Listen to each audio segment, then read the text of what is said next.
नमस्कार। खास पेशकश में आप सभी का बहुत बहुत स्वागत है। मैं हूं आपके साथ वक्ता दुबे। हिमाचल में कुदरत का रौद्र रूप देखने को मिल रहा है। कुदरत का गुस्सा ऐसा कि वो सब कुछ लील जाने को तैयार है। पहाड़ दरक रहे हैं, इमारतें ताश के पत्तों की तरह धराशायी हो रही हैं। हालात ये हैं कि पहाड़ से गिर रहे मलबे ने न सिर्फ सड़कें बल्कि रेलवे स्टेशन को भी बाधित कर दिया है। आसमानी आफत से हिमाचल त्राहिमाम त्राहिमाम कर रहा है। मौसम विभाग ने शिमला में अगले 24 घंटे के लिए भारी बारिश का अलर्ट जारी किया है। लगातार बारिश के कारण भूस्खलन, बादल फटने और बाढ़ की घटनाएं हुई हैं, जिससे राज्य में काफी नुकसान हुआ है। राज्य सरकार के आंकड़ों के मुताबिक अब तक 330 लोगों की जान जा चुकी है, वहीं 35 लोग लापता हैं और 12,000 घर बह गए हैं। हिमाचल प्रदेश सरकार ने पूरे राज्य को प्राकृतिक आपदा प्रभावित क्षेत्र घोषित कर दिया है। हिमाचल में त्राहिमाम मचा हुआ है, लेकिन इस पर सियासत भी जारी है। कांग्रेस आरोप लगा रही है कि कांग्रेस शासित राज्य हिमाचल प्रदेश में केंद्र सरकार मदद करने में कोताही कर रही है। कांग्रेस महासचिव प्रियंका गांधी ने गुरुवार को केंद्र सरकार से हिमाचल प्रदेश में मच रही तबाही को राष्ट्रीय आपदा घोषित करने की अपील की है। उन्होंने इस संबंध में एक ट्वीट जारी कर कहा है कि केंद्र सरकार से अपील है कि त्रासदी से हुए भारी नुकसान को देखते हुए हिमाचल प्रदेश में आई आपदा को राष्ट्रीय आपदा घोषित किया जाए। वहीं कांग्रेस ने केंद्र सरकार से 10,000 करोड़ रुपए के राहत पैकेज की मांग की है। हालांकि संकट की इस घड़ी में राजस्थान, कर्नाटक और तमिलनाडु जैसे राज्य हिमाचल प्रदेश के साथ खड़े हैं। उन्होंने प्रदेश को आर्थिक सहायता दी है। तमिलनाडु सरकार ने गुरुवार को हिमाचल प्रदेश के आपदा राहत कोष में 10 करोड़ रुपए का योगदान भी दिया है।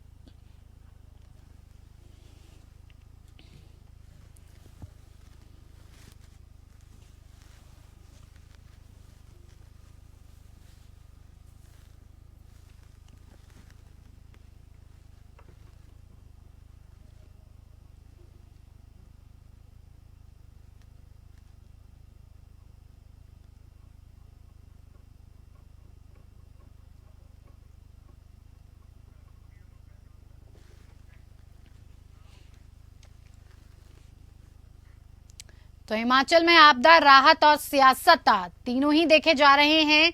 क्या कुछ हालात हैं, इसी पर बातचीत के लिए हमारे साथ खास मेहमान जुड़ चुके हैं, जिनसे मैं आपका परिचय करवा देती हूं। संजय शर्मा, प्रवक्ता, बीजेपी से हमारे साथ जुड़े हैं। बहुत स्वागत है सर आपका कार्यक्रम में। डॉक्टर अरुणेश यादव, नेता कांग्रेस से हैं हमारे साथ। सर आपका भी बहुत स्वागत है। साथ ही साथ डॉक्टर नवीन भटनागर, रिटायर्ड DIG NDRF हमारे साथ मौजूद हैं। सर आपका भी बहुत बहुत स्वागत है। सबसे पहले शुरुआत अरुणेश जी आपके साथ ही करते हैं। साथ ही साथ इस पूरी चर्चा के दौरान हमारे साथ, इस चर्चा को शुरू करने से पहले हमारे साथ अशोक रैना, वरिष्ठ पत्रकार भी हमारे साथ जुड़े हुए हैं। उनका भी तो हम उनसे भी इस पूरे मामले को लेकर जानकारी लेंगे। सबसे पहले रुख अशोक रैना जी, वरिष्ठ पत्रकार जो हमारे साथ जुड़े हुए हैं, उनका ही कर लेते हैं। अशोक जी, आप तक आवाज पहुंच पा रही है? जी जी। अशोक जी, इस वक्त सबसे पहले आपसे यही जानना चाहेंगे कि हिमाचल प्रदेश की फिलहाल क्या कुछ स्थिति बनी हुई है। हम लगातार तस्वीरें देख रहे हैं, वीडियोस देख रहे हैं कि 26 सेकंड के अंदर 7-7 मंजिल की जो इमारतें हैं वो ताश के पत्तों की तरह बहती नजर आ रही हैं। जो भी हिमाचल में चल रहा है तो वो वाकई बहुत दुखद है और हमारी पूरी ईश्वर से प्रार्थना है कि जल्द से जल्द जो ये त्रासदी है इससे हिमाचल की जनता को उबारे ईश्वर, और जो लोग इसमें हताहत हुए हैं तो उनको जल्द से जल्द जो है स्वस्थ करे। और हमारी तरफ से पूरे प्रयास चल रहे हैं। जैसे रैना जी ने भी बताया है कि इनिशियल स्टेज पे हम लोग शेल्टर्स दे रहे हैं उनको, जहाँ जहाँ भी ये लोग प्रभावित हुए हैं वहाँ से उनको निकाल के जो मैदानी इलाका है वहाँ विस्थापित करने की कोशिश की जा रही है। बराबर प्रयास चल रहे हैं। हम लोगों ने अपने राज्य लेवल पे हेल्पलाइन नंबर्स भी जारी किए हैं और बचत और आपदा के लिए फंड्स के लिए भी हम लोग पूरा प्रयास कर रहे हैं कि ज्यादा से ज्यादा फंड्स इकट्ठे किए जा सकें। लेकिन ये खबर तो ये आ रही है कि जब तक पॉलिटिकल पार्टीज के नेता वहां पहुंचते नहीं हैं, वहां की स्थिति को देखते नहीं है, तब तक आगे कुछ काम नहीं करते हैं। क्या ये इतना बेहद जरूरी है कि आपको स्थिति का आकलन करना पड़े तभी आप आगे कुछ कदम उठाएंगे? देखिए, बराबर हमारे जो मुख्यमंत्री साहब हैं, जब से ये घटना शुरू हुई है तब से वो बराबर इस पे पैनी नजर बनाए हुए हैं, और खड़गे साहब की भी उनसे बातचीत होती रहती है। और राज्य स्तर पे मैं आपको बता रहा हूं कि जो हमारे पास जो पावर्स हैं, तो हम उसके हिसाब से जो हमारे पास बजट्स हैं, तो हम बराबर उस पे काम कर रहे हैं। और हमारी जो है आपके चैनल के माध्यम से भी अपील है और बीजेपी के साथी से भी अपील है कि इसमें जो केंद्र की तरफ से जो सहूलियतें हैं, तो उन सहूलियतों को भी देखा जाए और उनको जल्दी से मुहैया कराया जाए, क्योंकि इस तरह की जो घटना है वो वाकई मतलब बहुत दुर्भाग्यपूर्ण घटना है। और ऐसा जो है पहले नहीं होता था। पहले बताया ही हमारे साथी ने, रैना साहब ने, कि पहले यूजुअली क्या होता था कि पानी का बहाव आता था और उस बहाव से छोटे मोटा जो नुकसान है वो हुआ करता था। इस बार क्या हुआ है कि पूरे के पूरे जो बिल्डिंग्स हैं, बिल्डिंग ही डिस्ट्रॉय हो गई, पूरी की पूरी बिल्डिंगें धराशायी हो गई। और जो वीडियोज आप देख ही रहे हैं, जो वीडियोज हमें देखने को मिल रहे हैं, कितने भयावह हैं, मतलब अंदर तक झकझोरने वाले वीडियोज हैं। तो आप सोचिए कि जिनके साथ ये घटना घट रही है तो उनके ऊपर क्या गुजरी होगी, किस तरीके से जो है वहाँ के हालात हैं, स्कूल कॉलेज सब बंद कर दिए गए हैं। तौर पर देखे जा सकते हैं अरुणेश जी, हालात साफ तौर पर देखे जा सकते हैं। जनता के साथ साथ जितने भी लोग हैं, धंधे की बात की जाए, चुनौतियों की बात की जाए, बहुत बड़ी चुनौतियां हैं, सबके ही सामने हैं, चाहे वो सरकारी कर्मचारी से लेकर एक प्राइवेट काम करने वाला भी हो, उसके सामने भी कई बड़ी चुनौतियां हैं, जिसको लेकर बातचीत आगे करेंगे। हमारे साथ संजय शर्मा, प्रवक्ता बीजेपी, जुड़े हुए हैं। सर, आपके ऊपर आरोप लगाया जा रहा है कांग्रेस की तरफ से कि जिस हिसाब से आपको हिमाचल प्रदेश की मदद करनी चाहिए, इस आपदा की घड़ी में राष्ट्रीय आपदा उसे घोषित करना चाहिए, आप ऐसा कोई कदम नहीं उठा रहे हैं और हिमाचल प्रदेश के लिए उस तरह की मदद मुहैया नहीं करा रहे हैं, उसमें कोताही बरती जा रही है। क्या कुछ कारण है? क्या एक इंसानियत के नाते केंद्र और राज्य में जो भी आपसी तकरार है उसको अलग रखकर क्या मदद नहीं की जा सकती? देखिए, कांग्रेस का काम है आरोप लगाना। हमने जब से त्रासदी हुई थी, जब से आपदा आई, हमने आरंभ में ही कहा कि ये जो है ये राजनीति करने का समय नहीं है और हिमाचल प्रदेश के अंदर जो आपदा आई है इसको हम सब मिलकर के जो है वो इसका सामना करेंगे और इसमें पक्ष और विपक्ष कुछ नहीं होता। ये आपदा हिमाचल प्रदेश के आम आदमी के ऊपर आई है। हर आदमी इसके लिए जो है वो अपना कदम आगे बढ़ाए। और जहां तक कदम उठाने की बात थी, हिमाचल प्रदेश सरकार के साथ जो है वो केंद्र सरकार जो है, जब पहला जो मनाली के अंदर जो है फ्लड आया है, उसके बाद तुरंत बाद जो है भूतल परिवहन मंत्री नितिन गडकरी जी वहां पे आए। तो अपने साथ उन्होंने उससे पहले अधिकारियों की टीम भेजी, अधिकारी आकलन करके गए हैं। उन्होंने नितिन गडकरी जी ने जो है वो 400 करोड़ रुपया जो है वो तुरंत कहा है कि वो देंगे, सड़कों के लिए देंगे, रखरखाव के लिए और उसकी मेंटेनेंस के लिए देंगे। इसके अलावा जो है वो 80 करोड़ रुपया जो है वो उन्होंने तुरंत जाकर के जो है वो राहत राशि में भूतल परिवहन मंत्रालय की तरफ से जो है वो सड़कों की मुरम्मत के लिए भेजा। उसके अतिरिक्त जो है वो अपना डिजास्टर के फंड के अंदर जो है वो 180 करोड़ रुपए की एक किस्त भेजी गई। उसके बाद 180 करोड़ रुपए की दूसरी किस्त भेजी गई। कुल मिलाकर के इस समय 862 करोड़ रुपया है प्रदेश सरकार को केंद्र सरकार से आ चुका है। जो राहत की राशि जो है वो नवंबर और दिसंबर के महीने में मिलती थी, उस राशि को जो है वो एडवांस करके जो है वो भेजा गया है ताकि जो है वो हिमाचल। लेकिन हिमाचल प्रदेश के मुख्यमंत्री कह रहे हैं कि पैसा पहुंच ही नहीं रहा है, जैसे जैसे पैसा पहुंचेगा तभी हम काम को आगे बढ़ाएंगे। देखिए, राजनीति तो इस समय जो है वो कांग्रेस पार्टी कर रही है। आप हैरान हो जाएंगे कि जो पैसा जो है वो बेनिफिशरीज के खाते में जाना चाहिए था, सरकार के उससे सीधा जाना चाहिए था। कांग्रेस के नोट, वो भी आज के जमाने में जब आपके पास जो है वो डिजिटल ट्रांसफर के जो है वो सब तरीके भी यहाँ पे पड़े हुए हैं, लेकिन नोट दिखा करके जो है। सर, अब ये राजनीति है, सियासत है, इसका तो नहीं पता, लेकिन आम जनता इसमें बहुत पिस रही है। लगातार हिमाचल आपदा राहत और सियासत को लेकर हम बातचीत कर रहे हैं।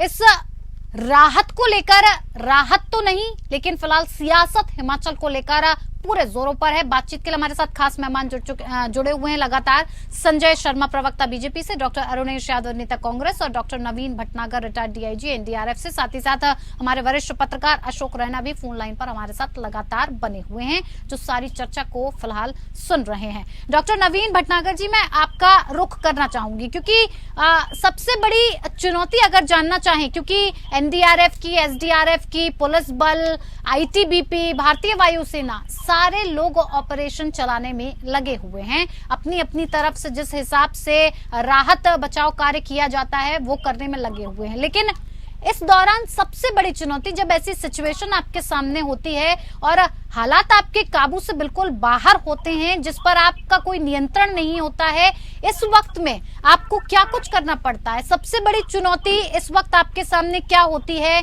कैसे इन सारी चीजों से आप निपटते हैं और क्या कुछ जो आपको जरूरतें होती हैं वो कैसे मुहैया कराई जाती हैं?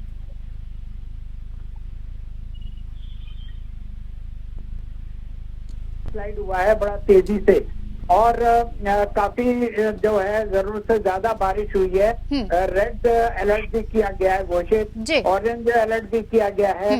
इसका मतलब ये है कि जो हमारे चट्टानों पे जो मिट्टी है, बोल्डर्स है और पेड़ है, सारे फिसल के नीचे आ रहे हैं, जिसके साथ साथ बिल्डिंग और रोड सब टूट रही है। अब आप ये बताइए, जो हमें बड़ी मशीनें चाहिए उसको रोड क्लीन करने के लिए या आपका रेस्क्यू ऑपरेशन के लिए जो बड़ी मशीनें चाहिए वो आ नहीं पा रही हैं। अभी हमें जो भी रेस्क्यू ऑपरेशन, जो भी काम करना है वो हाथों से करना है। अब हाथों से काम करने में आप जानते हैं कितना टाइम लगता है और कितना रिस्क रहता है। अब मिट्टी में हमारे जो जवान है, चाहे एसडीआरएफ हो, चाहे एनडीआरएफ हो, आर्मी, नेवी, एयरफोर्स, जो भी है, सभी मिट्टी में धंस के और कीचड़ में फंस के लोगों को निकाल रहे हैं, रेस्क्यू कर रहे हैं। तो इसमें डिले हो रहा है। अच्छा, रेस्क्यू में हमेशा एक गोल्डन प्रिंसिपल होता है कि 1 घंटे का गोल्डन टाइम होता है। जितना जल्दी आप रेस्क्यू करेंगे उतनी लाइफ सेविंग होती है। अब यहाँ टाइम ज्यादा लग रहा है रेस्क्यू के अंदर, तो ये इसके अंदर ये एक बहुत बड़ी हमें समस्या आ रही है। दूसरा, पब्लिक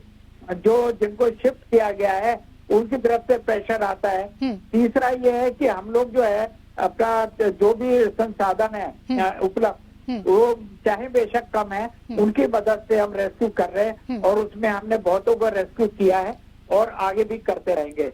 सर, तो इसमें जी बिल्कुल, नवीन जी ने यही आपसे जानना चाहते हैं कि कम संसाधनों में आप लोगों को जिस हिसाब से काम करना पड़ता है वो तो वाकई काबिले तारीफ है, लेकिन जिन मशीनों की बात आपने की, जिन संसाधनों की आपने बात की जो आप तक पहुंच नहीं पाते हैं, किस तरह से आपको कहाँ क्या कुछ करना पड़ता है, कहाँ पर आपको इन्फॉर्मेशन देनी पड़ती है कि आपको इन सारी चीजों की जरूरत है और आपको फिर ये मुहैया कराई जाती है, और क्यों मुहैया नहीं हो पाती है इसका कारण भी स्पष्ट तौर पर आपसे जानना चाहेंगे। देखिए, सीधी सी बात है, राज्य सरकारें पहले से तो कोई तैयारी करती नहीं है। क्योंकि आपका हिमाचल एरिया हुआ या हिमालय रीजन जितना भी है, चाहे उत्तराखंड हो चाहे कुछ भी हो, तो इन सब हिमालय रीजन कच्चे पहाड़ है और इसके ऊपर लोड आपने जरूरत से ज्यादा डालते जा रहे हो, रोड को भी चौड़ी करते जा रहे हो और बगैर इसका ध्यान दिए हुए कि इतनी मजबूत रोड नहीं है। अच्छा, दूसरा यह है कि इसके लिए जो इक्विपमेंट, स्पेशल इक्विपमेंट होते हैं, जैसे आजकल रोबोटिक्स है,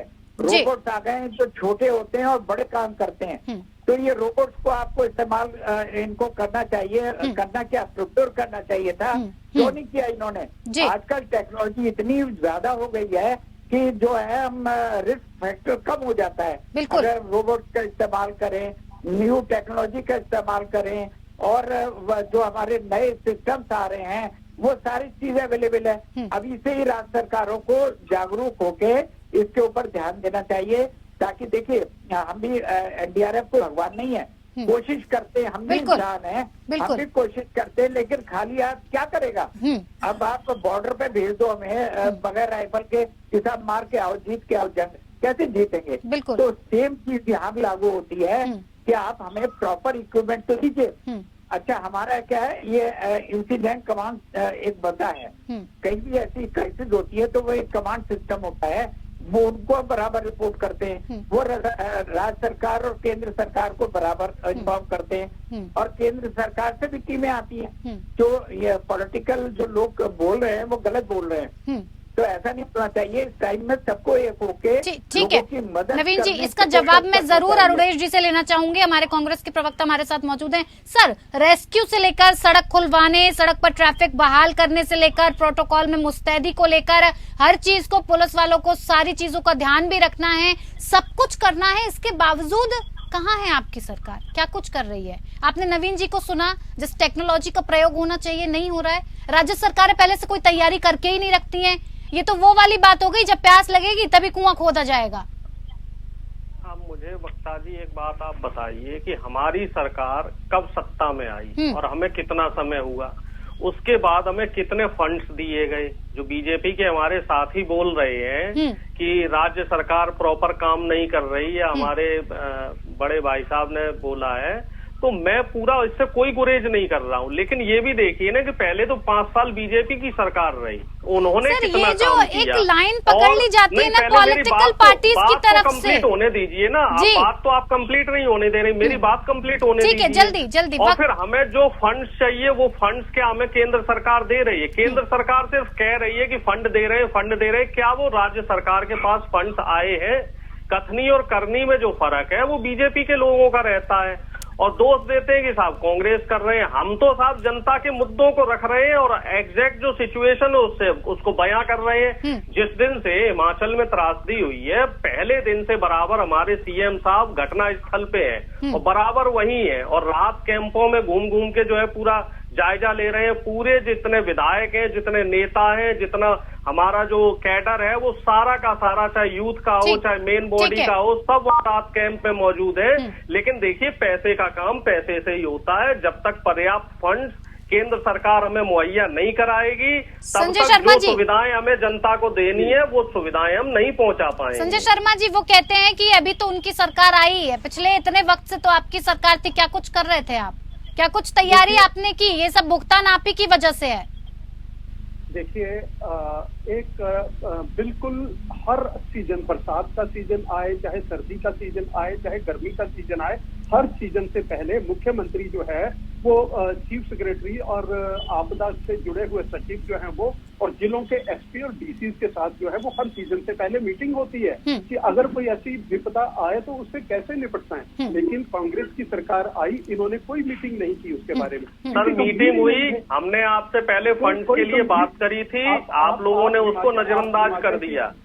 सर, मीटिंग हुई और आपसे फंड की डिमांड करी गई थी। क्यों संजय शर्मा जी, क्यों फंड मुहैया नहीं कराया जा रहा है? ऐसे वक्त में भी इस तरह की राजनीति होगी तो कैसे चलेगा? जनता आपको अपनी सहूलियत के लिए अगर वोट दे रही है तो उम्मीद करती है ना कि आप उसकी मदद करेंगे। आप 300-400 करोड़ रुपए की बात कर रहे हैं और वो भी अभी तक पहुंचा नहीं है। जवाब अगर अपने व्यापारी मित्रों को, मोदी जी को देना हो, अंबानी अडानी को, तो अब तक लाखों करोड़ रुपया उनका अरुणेश जी जवाब तो सुनिए। अरुणेश जी 1 मिनट का वक्त दीजिए। जी संजय जी बताइए। 862 करोड़ रुपया जो है वो अलग अलग माध्यम से जो है वो प्रदेश सरकार को भेजा गया। इसके अलावा 2643 करोड़ रुपया जो है वो प्रधानमंत्री ग्रामीण सड़क योजना के अंतर्गत जो है वो हिमाचल को जो है सड़कों के टूटने और इन सड़कों के रखरखाव के लिए आप कह रहे हैं पैसा भेजा गया है, अरुणेश जी कह रहे हैं पैसा मिला नहीं है, फिर पैसा गया कहाँ? इसके अतिरिक्त जो है वो केंद्र सरकार ने कहा है राष्ट्रीय नेशनल हाईवे अथॉरिटी जो है वो हिमाचल की जितनी सड़कें। संजय जी मैं समझ गई आपकी बात को, मैं समझ गई। कर दीजिए एक मिनट अरुणेश जी। संजय जी मैं समझ गई आपकी बात को। आपने कहा पैसा पहुंच गया, कांग्रेस कह रही है पैसा नहीं मिला, पैसा गया कहाँ आखिर? और इन सारे चक्करों में क्या जनता ऐसे ही पिसती रहेगी? जो जनता टैक्स भर रही है, पूरा सारा काम चौपट पड़ा हुआ है, खेती वाले किसान रो रहे हैं। एक एक इंसान के पास अपनी दुखद व्यथा रोने की कहानी होगी इस वक्त हिमाचल प्रदेश में। ये लिखकर मैं कह सकती हूँ, किसी का घर डूब गया, किसी की खेती बर्बाद हो गई या फिर किसी के घर से कोई चला गया। लेकिन इन सारी चीजों को अनदेखा करते हुए सिर्फ और सिर्फ पॉलिटिकल पार्टीज एक ही एजेंडा अपनाती हैं कि ये काम आपने किया साहब, हम तो 5 साल से थे ही नहीं सत्ता में, हम तो अभी आए हैं। वक्ता जी मुझे बोलने की अनुमति है बीच में क्या? नवीन जी। अशोक रैना बोल रहा हूँ। जी अशोक जी बोलिए। बेसिकली ये जो आज की ये त्रासदी है जबरदस्त है, पहली बार हुआ, अनप्रेसिडेंटेड है। अनप्रिडिक्टेड भी थी। फिलहाल बहुत बहुत धन्यवाद आप सभी मेहमानों का हमारे साथ जुड़ने के लिए। अशोक जी आपका भी बहुत बहुत धन्यवाद, आप हमारे साथ जुड़े और हिमाचल प्रदेश की जमीनी हकीकत क्या कुछ है हमसे उसे रूबरू कराने के लिए। फिलहाल इस खास पेशकश में मेरे साथ इतना ही। नमस्कार।